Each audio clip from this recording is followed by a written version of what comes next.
You're listening to the only podcast for Texas AirHogs and American Association Baseball. This is Hog Heaven with your host, Tim Costello, and co-host, Zachary Lee. Welcome into Hog Heaven here on your AirHogs Broadcast Network. Take it away, Tim. Welcome into Hog Heaven. Hi, I am Tim Costello. This week we are joined with the AirHogs team translator, Michael Ma. Michael, welcome into the program. Thank you for having me, Tim. Yeah, it's an absolute pleasure. You're one of the most irreplaceable guys in the building, realistically, with what we do with Team China. We wouldn't know what's going on without you in there, so we appreciate everything you did this season. Well, thank you so much, Tim. Yeah, it's a sort of a tough position to be in with you have 25, 30 Chinese players, Chinese coaches who can't really communicate with the other members of the staff, other members of the team. So first of all, it's definitely an honor to even be a part of the staff and to help out the organization in any kind of way. How did you, I guess, get into this role? You know, it's not exactly a common thing we need out there is a guy who's interested in baseball and knows how to speak Chinese and English. So how did you kind of find your niche here with the AirHogs? Yeah, so it's a bit of a random thing, I guess, just sort of a random opportunity that came up. The AirHogs, they do have a Chinese American support group or sort of like a fan club in a way. That started in 2018 when the Chinese players first came in. And my family was actually a part of that. And so through that group, I was able to get connected with this role and with this opportunity. What does it mean for you to get to work with Team China? I mean, these are the best, the guys that are hoping to go to the Olympics. And you mentioned you were in the fan club, the support group. Now you got to work with the team. You were in the dugout for all the home games. You got to go on, I think it was one road trip this season. What was that like for you, a fan last year? Now you're a part of the team this year.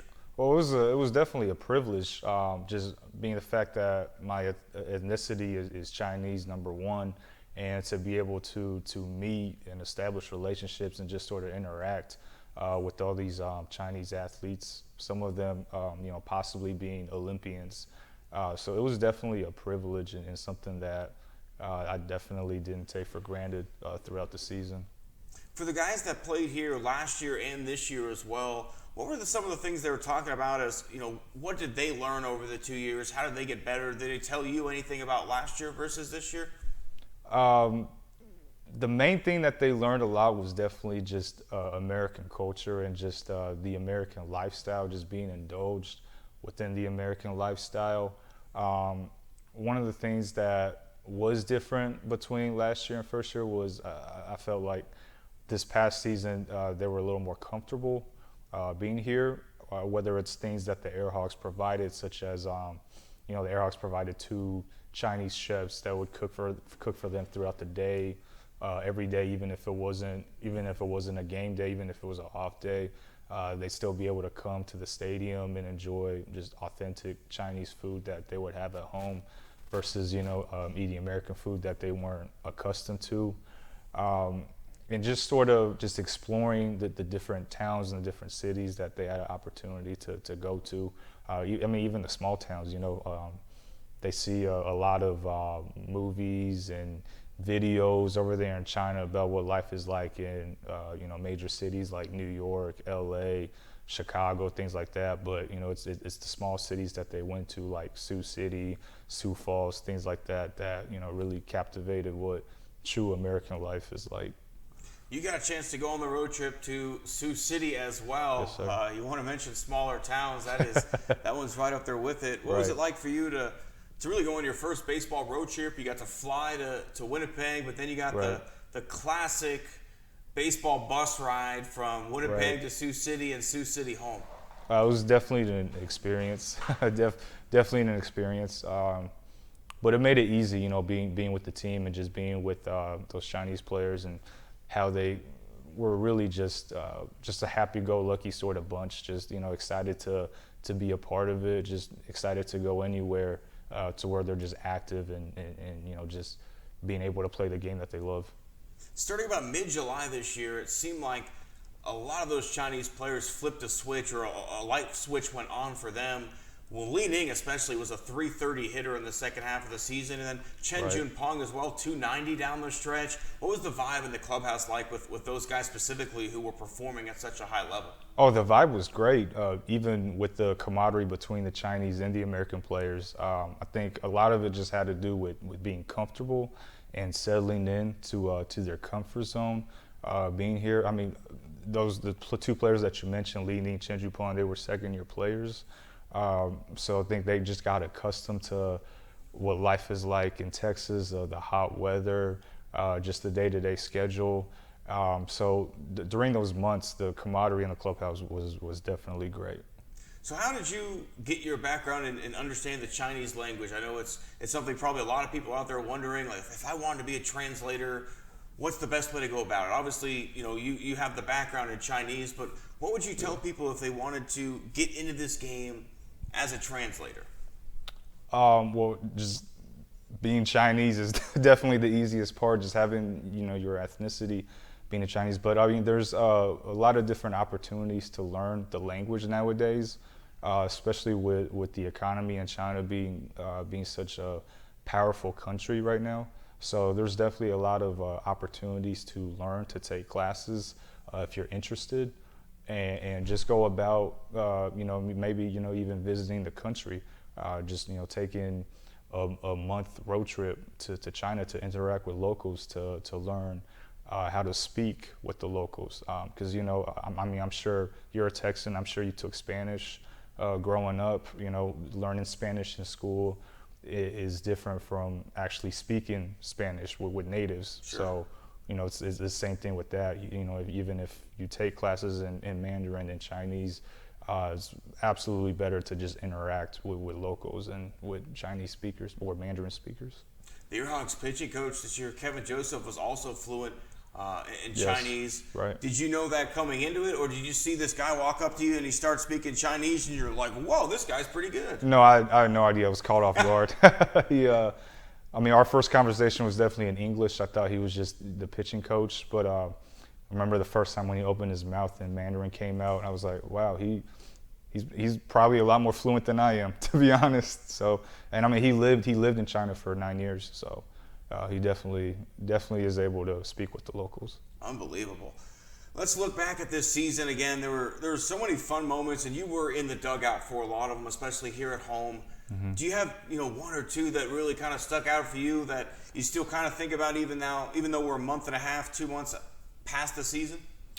Well, there was a period in time, I think it was just before the All-Star break, where we had about 3 or 4 straight walk-off wins. That was definitely a joyful time, especially in the dugout, especially in the clubhouse. And it was like everybody was contributing, like everybody had a part in those wins, whether it was a Chinese player, whether it was an American player.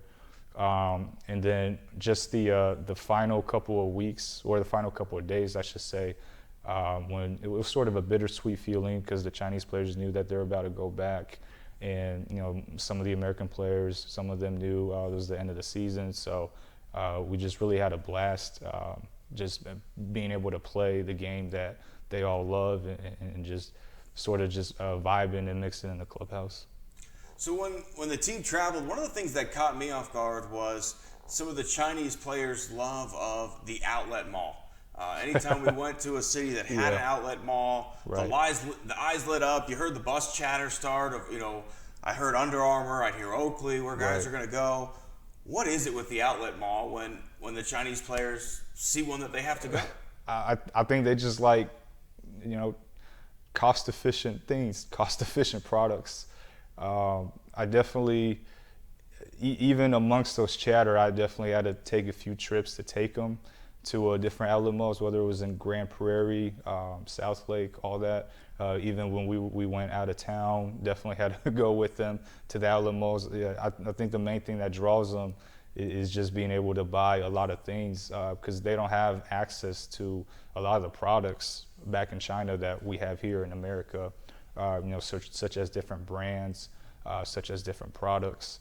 And so, I mean, not only were they buying it for themselves or for their family, but some of them were buying it for their teammates from back home. So it was definitely, I opportunities for them to see to get cost-efficient products that they would just take.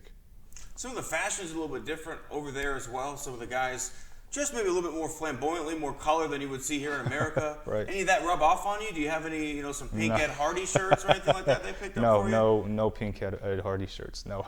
No? Okay. Yeah. Well, we get you out of here on this one. Again, we appreciate you joining us here, but if someone wanted to translate, say not in Chinese, right? If it's Sure. Spanish, Japanese, another language in sports, what's your recommendation to them other than maybe learning the language? What do they need to know getting into this industry, knowing that they're going to be through a whole baseball season as the translator? Well, definitely the sport that you're going to be translating in, and definitely knowing the fact that you got to serve more than just a translator. You got to sort of be like a player manager as well. You got to be able to diagnose the fact that some of these players, they might be coming to America or a different country for the first time. So you got to make them feel comfortable. You have to sort of communicate with them just lifestyle, just general lifestyle things that they're not accustomed to. And so it's not just speaking the language, and it's not just being able to translate what a coach or a staff member is trying to say to the player, but it's also just being able to be responsible and acknowledge the fact that you kind of have to take, care for them and sort of settle them into their lifestyle as well. Michael, we appreciate you joining us here on Hog Heaven, and we really look forward to seeing you again in 2020 as the AirHogs hope to build on what I think was a great season this year, and we can come back even stronger next year. Absolutely. Thank you for having me, Tim. We'll be right back on Hog Heaven after this. Attention AirHogs fans, have you still not gotten your 2020 season pass? Well, why not? For only $150, you get in the gate for all 50 home games, including playoffs. That's just $3 a game. It's affordable fun the whole family can enjoy. For more information on season passes or booking your next group outing, contact Zach or Kelsey at zlee@texasairhogs.com or karmond@texasairhogs.com.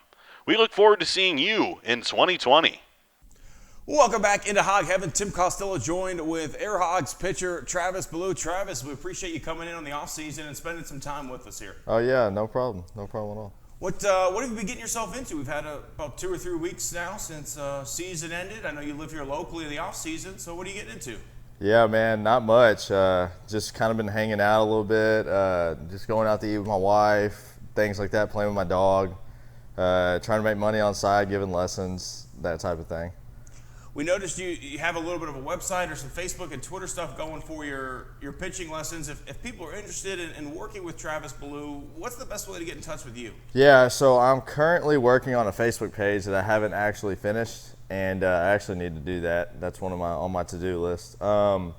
But the easiest way to get in contact with me is my email or my cell phone, which I can give those out at any point. But I work over at DBAT in Arlington, and the info for DBAT is online. If you just Google DBAT Arlington, it'll show me under the instructors. You can book lessons through there, or you can call up there, and I sometimes work the front desk. So sometimes I'm the one that's answering the phones and setting the lessons up and everything. So it's pretty easy. And also, if anyone wants to reach out to us, we can definitely put you in touch with Travis as well. It's what we did for Justin Bird and Matt Dean as well. So anybody who's interested in working with Travis, feel free to reach out to us, and we'll definitely put you guys in touch.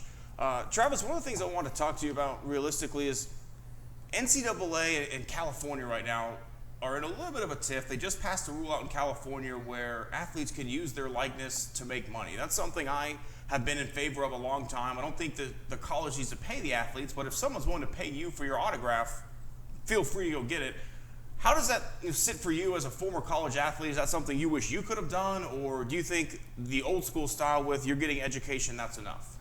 I can see both sides. Honestly, I mean, football does draw in the most people, right? So pretty much any school you go to, football is bringing in the most money. I think it's going to take away from recruiting from other states. I mean, if California passes this law, if someone lives in Nevada, they might not choose to go to like UNLV, play football or something like that. They may choose a California school strictly because they can get paid. Another thing that I think is kind of in the middle is that, when you go play baseball there, they only have 13.7 scholarships, 12.7 scholarships. So half the team, I mean, if you want to give full rides, half the team can get it, whereas football, everybody's getting 100%. So, I mean, I think there should be some way that they need to give out more scholarships so that the teams that aren't making much money, whereas like a baseball, basketball, they don't bring in as much, they need to have more scholarships. Because football, you're getting a 100% scholarship, then you're making money on top of that.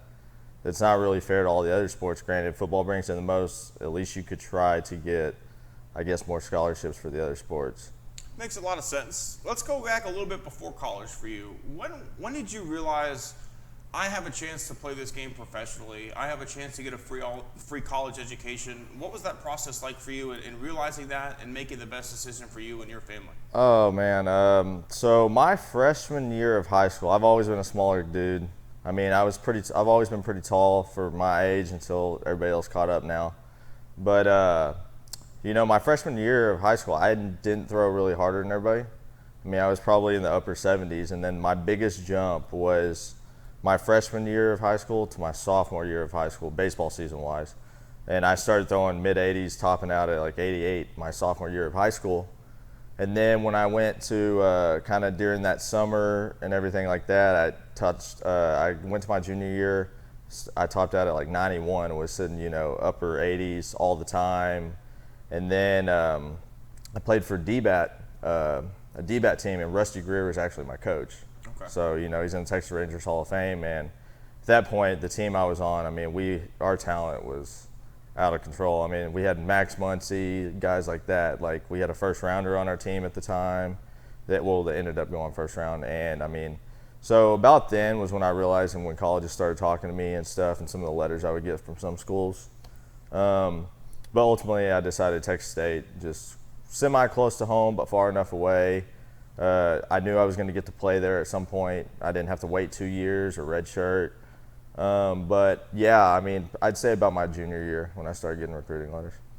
When you start to feel that happening, especially now that you're coaching in the offseason and helping some of these young high school athletes, what are the conversations you're having with these guys as far as, okay, this may be a bigger school, but like you said, you're going to have to redshirt and then not play your redshirt freshman year versus you can go to a smaller school and you can start your freshman year. What are those conversations like for you now with people you're working with? Yeah, so, I mean, I would tell people that go somewhere you're going to play. But D1, D2, D3 necessarily don't matter. Don't blow out JUCOs either. I know, I mean, with social media nowadays, I mean, you can get seen by anybody anywhere.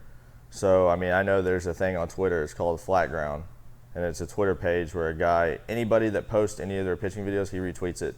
And college coaches follow it, MLB scouts follow it, overseas scouts follow it, everybody follows it. And if you have your data, they can see you, they can find you. So you don't necessarily have to rule out colleges, say, oh, I got to go the biggest, best D1. Sit there for 2 years, waste time, maybe not get better, maybe get your scholarship cut. You can go somewhere that you're going to play.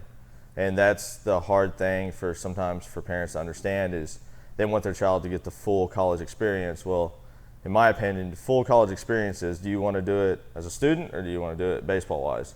Because full college experience for me would be going somewhere playing baseball where it's not, you know, way down here where baseball's not a big deal, but it's also not the University of Texas where it's like, you know, I never know what's going to happen. I don't know if I'm going to play. There's people coming in behind you that might be better than you that you don't even know about. But, I mean, for parents, that I tell them that it's just go somewhere your kid will play. If they're good enough, they'll get seen somehow, especially with social media nowadays.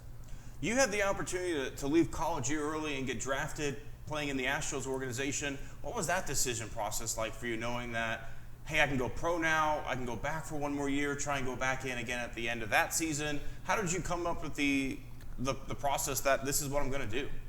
So it actually wasn't too hard for me. My junior year, I had I was 10th in the nation in strikeouts, and my ERA was like a 2.6.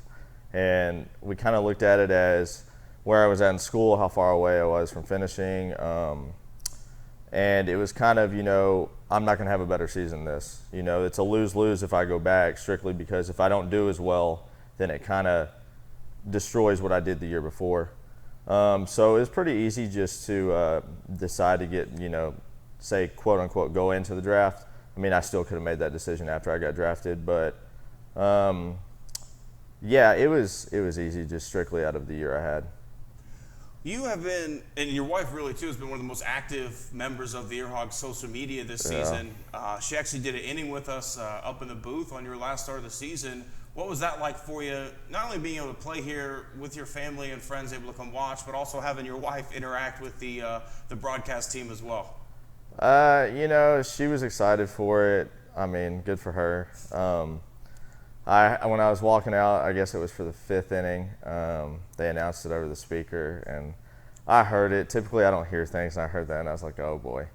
But then during the inning, I remember sometimes you can hear from the booth, on the field, you can hear people talking, like, in between pitches. Like, I don't notice very much on the field, but I notice particular people's voices, my parents, her, and maybe someone that's just heckling me. Usually it's if I'm struggling or doing bad, I hear more.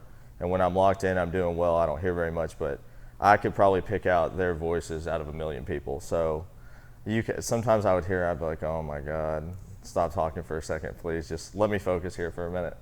Did you ever go back and watch it on the Instagram at any point? Yeah, actually, after I got done pitching, I went in the locker room and was changing out of my jersey, and I watched it actually directly after that because I made a comment to her about something she said. I can't remember what it was, but it was some words she used, and I was like, I've never heard you word anything like that. I thought she nailed it personally. Yeah, I mean, she did pretty good. She's not in front of a camera or in front of an audience too much, so I mean, and we always talk about people that get on camera at MLB games or stuff like that, and they go crazy, and it's like you're just on camera. It's not a big deal. Let's talk a little bit more about, again, playing here in front of the family. When we talked with your wife, she mentioned this is really the first time you guys have been in the same city for a majority of the season. What was that like for you guys, being able to, when you come home off a road trip, you're legitimately home? Right, yeah, I think that made everything easier. Living at home, like anything that happens at the field, it's like I go home, I get to see my dog, my wife, and I just have basically your normal life. Whereas when you're on the road, you got to go home, and sometimes your host family's still awake, or you're in an apartment that, it's just not home. Everybody has, your home, it's just a better feeling. And so I think that made this year actually a lot easier in the sense of, I go home, I sleep in my own bed, I can wake up, I can do whatever I want that morning. I can still hang out with friends that, I don't play baseball with, or keep in touch, talk to my family, see them every now and then. So it makes everything. The season kind of flew by for me, I think, strictly because of that. This season, you mentioned it did fly by. I feel like in some ways it was the days itself leading up to games dragged, and then once the game started, it was over. The night was over just as soon as it started. But I was trying to think back through the season. I had some moments that I just will never forget. For you, what were some of those big moments this year where you just really will never forget your time with the AirHogs because of these 2 or 3 things? Yeah, so I guess from a personal standpoint, I was working on some things this year. Strictly trying to backspin a 4-seam more because I've never been a guy that's really had good backspin on a 4-seam. I've always, up until basically last year, I threw all 2 seams, trying to sink the ball, and then everything in baseball has changed, to where everybody's trying to throw the ball up. So if you watch the Astros, you watch Garrett Cole, Verlander. Those are the 2 of the guys I watch anytime they pitch, and you try to pitch like they do, and the Astros with analytics. So I was like, I'm going to try to backspin a 4-seam. And so I really think I was getting the hang of it probably my last 5 or 6 starts. And I mean, even though, the Cleveland game, it didn't turn out good numbers, but throwing-wise and everything, I was happy with how things were going and how I was pitching. And it was more of learning how to pitch in a sense. And I think that helps me off the field with kids because I've done it. I know how it feels. I know what it looks like. So it's easier for me to explain and help from a coaching perspective.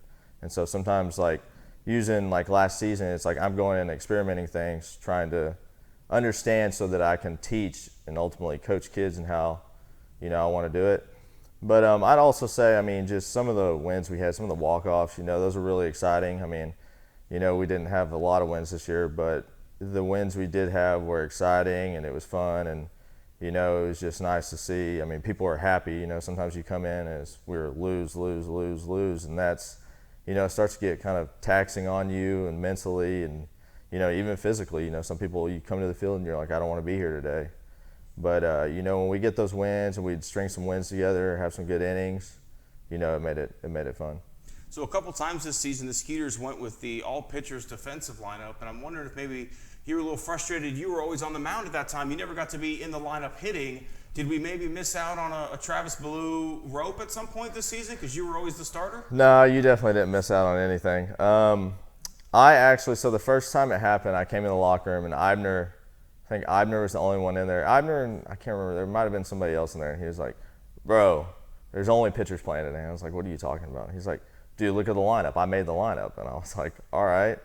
And so I looked at it, and I was like, okay. I'm fine. That's okay with me because I know that everybody out there is going to give their 100% because they don't get to play on the field all the time. So it's, I'm not worried about if they make an error, whatever, it's all right.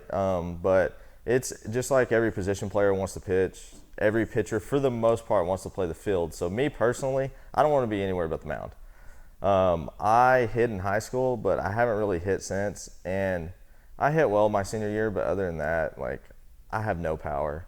So it's kind of like, and also I had 2 at-bats in pro ball when I was with the Marlins. And I never realized how close 60 feet, 6 inches was until I got in the batter's box. And the first guy I faced was 94, 98. So I saw about as hard as you can get. But it's just, to me, I didn't want to hit. And so the second time where I had the all-pitchers lineup, I actually requested that. Okay. So we were going to do it one other day. And I said, I told Kevin, do it on my day because, I don't want to hit. And also, I don't want to play the field.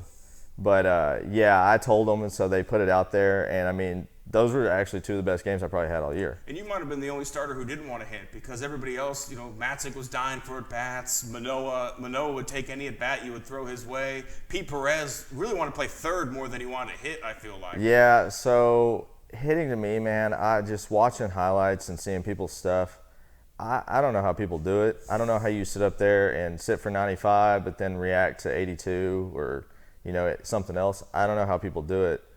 You just see some pitches guys throw, and you're like, I don't know how you hit that. Especially, sometimes I'll go in there pitching, and I'll throw a pitch, and a guy will hit it off the wall, and I'm like, I don't even know how he got to that or what mentally he was thinking to even square that ball up. So, for me, I think hitting is way harder than pitching, but pitching is also very tough.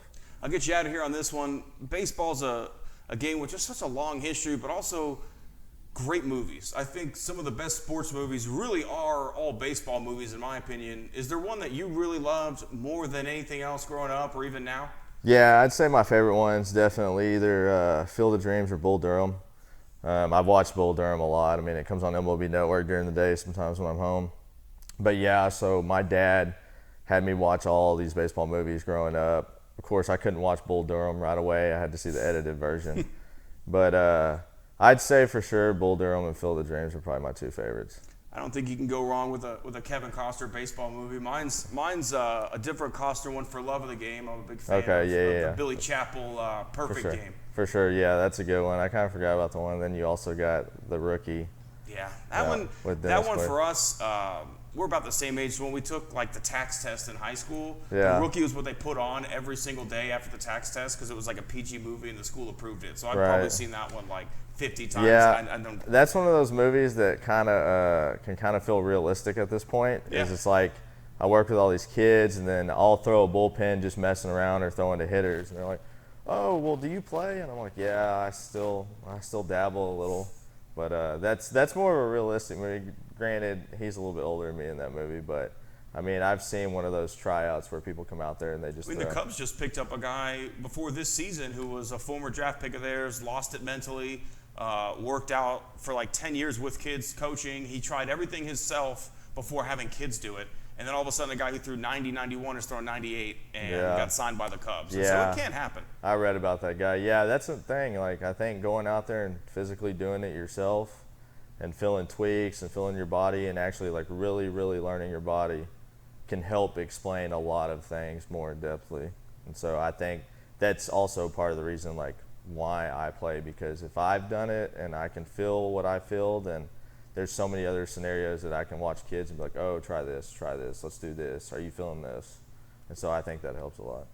Well, Travis, we appreciate you. And again, if you're looking for pitching lessons, apparently not hitting lessons from Travis, but pitching lessons, feel free to reach out to the AirHogs. We can put you in touch with Travis Ballew. Or, as he mentioned, the D-Bat in Arlington is where he works out of as well. Travis, we appreciate your time. We will be right back on Hog Heaven after this.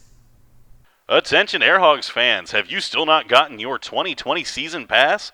Well, why not? For only $150, you get in the gate for all 50 home games, including playoffs.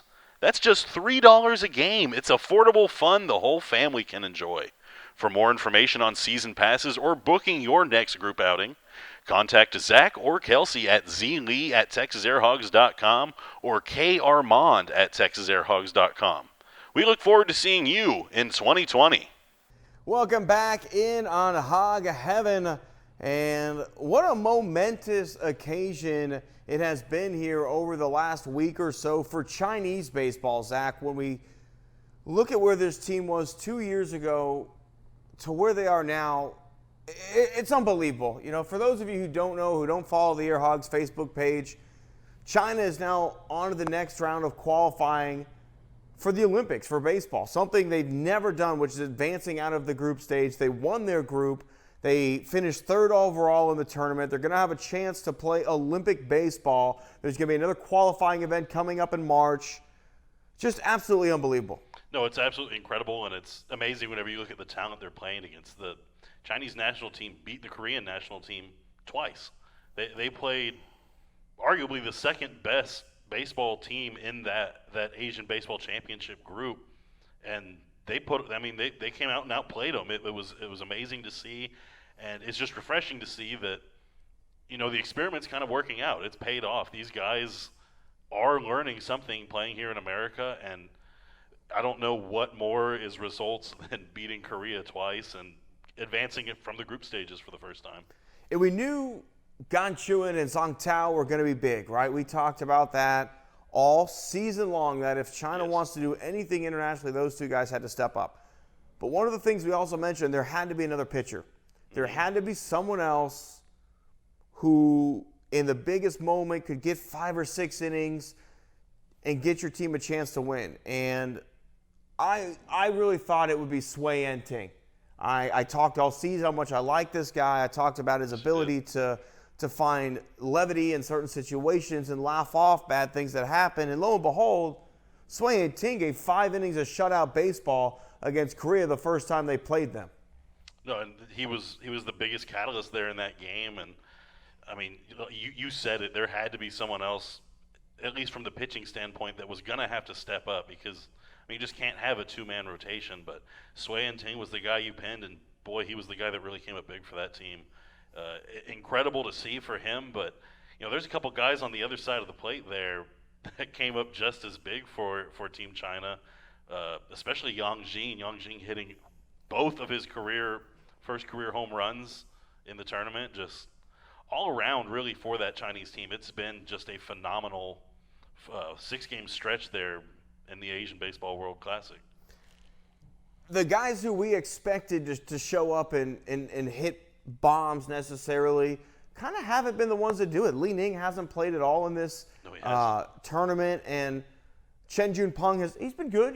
He's 1 for 3, 2 for 4 here or there, but he hasn't exploded the way, you mentioned Yang Jing with the 2 homers, but in the biggest game of the history, realistically, of Chinese baseball, Luo Zhenjun comes up with a 4 for 5 night, 3 RBIs.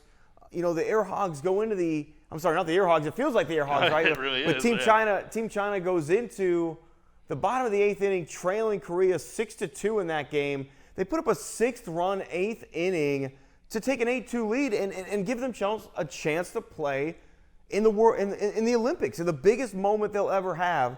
When the lights are the brightest, you're in the biggest, tightest spot you could be in. This team found something within, and they end up putting a huge 6 spot on the board and advancing. No, that's incredible. I mean, that's almost like a movie script. You know what I mean? You hear the big guys, Korea here in this tournament. Korea and Japan really were the two big guys here for China, but it's incredible to see that they were down so late in the game and just still were able to come back and get that victory. In fact, if you're looking on your screen here, we put a couple pictures up here from the tournament showing some of the guys on the team that you can tell just from these pictures here what it means to them, how excited they are, and boy, it's just great to be a part of it and see a lot of this hard work pay off.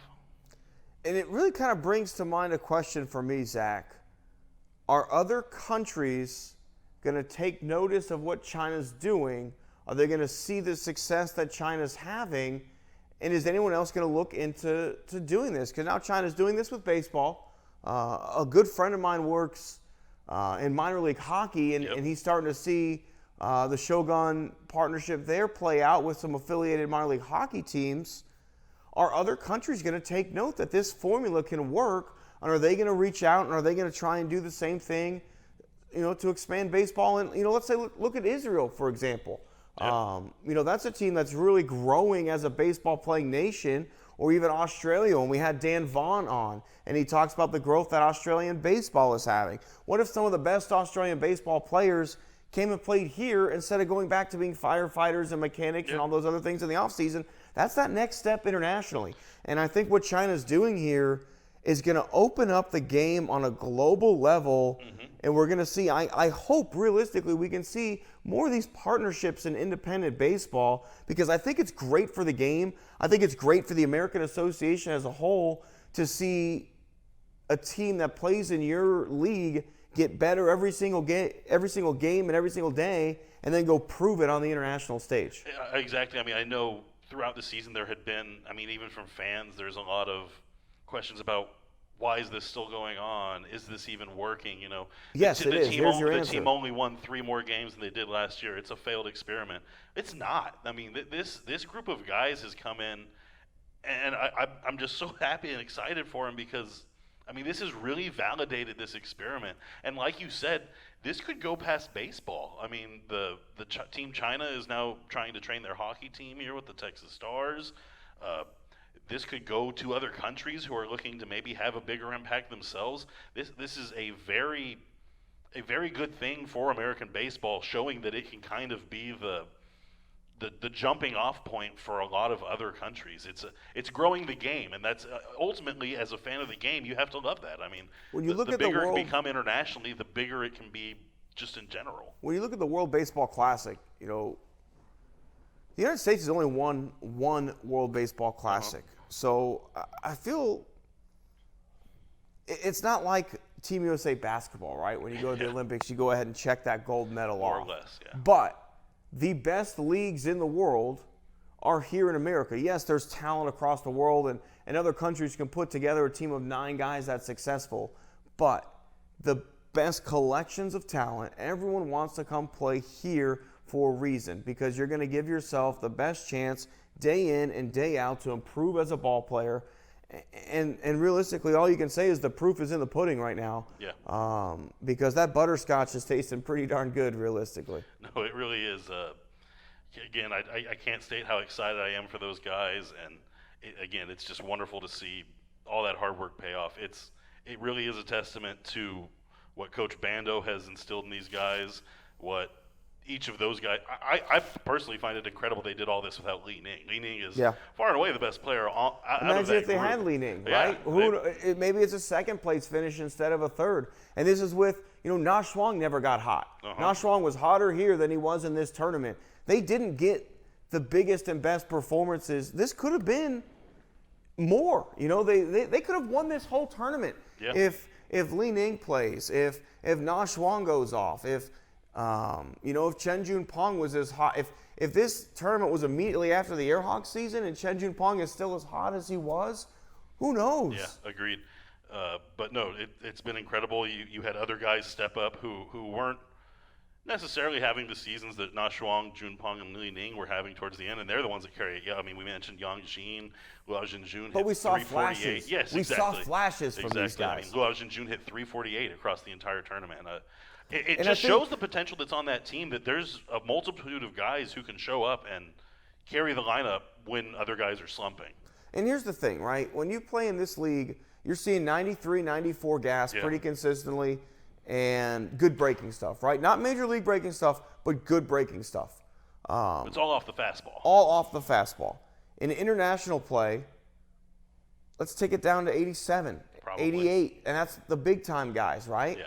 Then they've got breaking stuff off of that. So if you've been able to react, you can sit on 94 and react to the slider. Now you're sitting on 87 and you're reacting to the slider.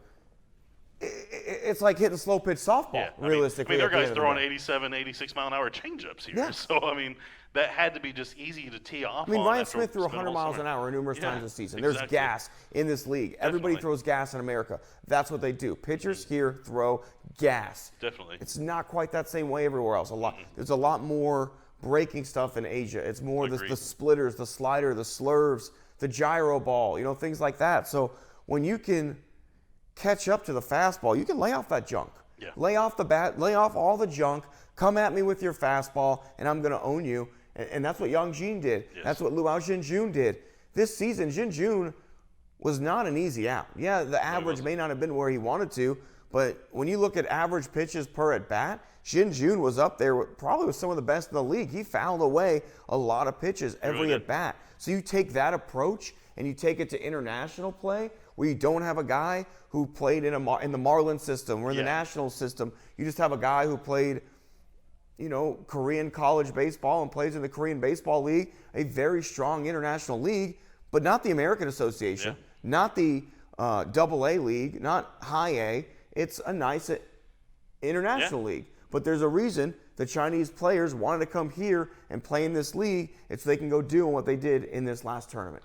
Most definitely, and again, for everyone watching, the final qualifying tournament will be in March, so I know a lot of AirHogs fans will probably be very excited to watch, well, really some of their AirHogs, make it. It'll be a hopefully. perfect tune-up. Yeah, I mean, right before the season starts, you're going to find out whether Team China qualifies. That might change which Chinese guys come over here. Might not be able to get Li Ning, but ultimately I'd be happy if the reason we don't get Li Ning is because he's playing Olympic baseball. That's going to be a tough qualify. It's about 8 or 9 different teams, and one team will come out of that. But as you've seen in tournament baseball at Pony, Little League level, all the way up to the playoffs, realistically, in Major League Baseball, which is essentially a large tournament. When you got starting pitching, don't ever count anybody out when you've got good starting pitching. And Team China has very good starting pitching.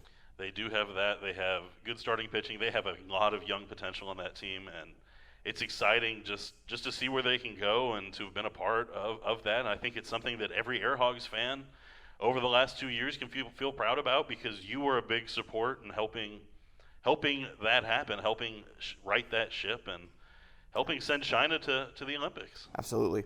We appreciate everyone who came on Hog Heaven this week. Michael Ma, team translator, and Travis Ballew, one of our pitchers, a starter and a reliever, a guy, one of those rubber arm guys, realistically. Yeah. Ballew's someone who likes to be available every day.